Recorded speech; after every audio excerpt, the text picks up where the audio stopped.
भूमि सुधार पिछले 30-40 साल में लागू नहीं होने की वजह से भूमिहीनों की संख्या बिहार में इतनी ज्यादा है, जो देश में करीब करीब 57% देश में भूमिहीन जो है वो 38% है। 38% भूमिहीन लोग हैं।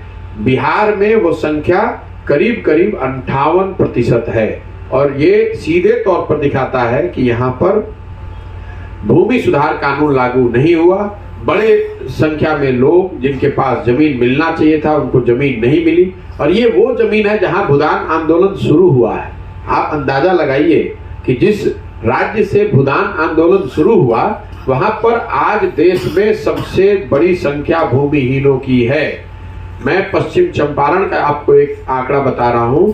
1,25,000 परिवार ऐसे हैं जिनको पिछले 30 साल में जमीन का पट्टा दिया गया और आज तक उनको उस जमीन का अधिकार नहीं दिया गया। उनको जमीन पर कब्जा आज तक नहीं मिला है। मैं पूर्वी चंपारण का आंकड़ा भी जब ये जिला पूरा करूंगा तो आपके साथ साझा करूंगा। तीसरी बात जो उद्योग धंधे की है, पूंजी की है, मैं ये आंकड़ा आपके साथ साझा करना चाह रहा हूं। बिहार में हम लोग कहते हैं उद्योग धंधा लगेगा, कैसे लगेगा? जब हम लोग उद्योग धंधों की बात करते हैं तो ज्यादातर बड़े फैक्ट्रियों के बारे में सुनते हैं। एक आंकड़ा मैं आपको बताना चाहता हूं। सीडी रेशियो जो है, मतलब कैश डिपॉजिट रेशियो, जो बैंकों में हम और आप बिहार की जनता जो पैसा जमा करती है, वो बैंकों की जिम्मेवारी है कि उस पैसे को ऋण के तौर पर लोगों को दे, ताकि बिजनेस करने वाले, उद्योग धंधे करने वाले लोगों को पूंजी मिल सके। देश में ये आंकड़ा है 70%। मतलब बैंकों में 100 रुपए जमा होता है तो 70 रुपया ऋण के तौर पर लोगों के पास वापस आता है।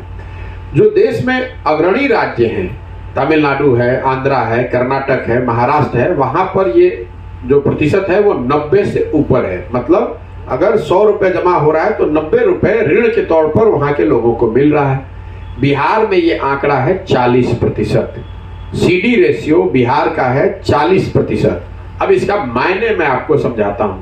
लोग कहते हैं पैसा कहां से आएगा? बिहार की गरीब जनता 4 लाख करोड़, पिछले साल 4,12,000 करोड़ रुपया बिहार के लोगों ने बैंकों में जमा किया। और अगर राष्ट्रीय स्तर भी आप उठा लें 70%, तो मतलब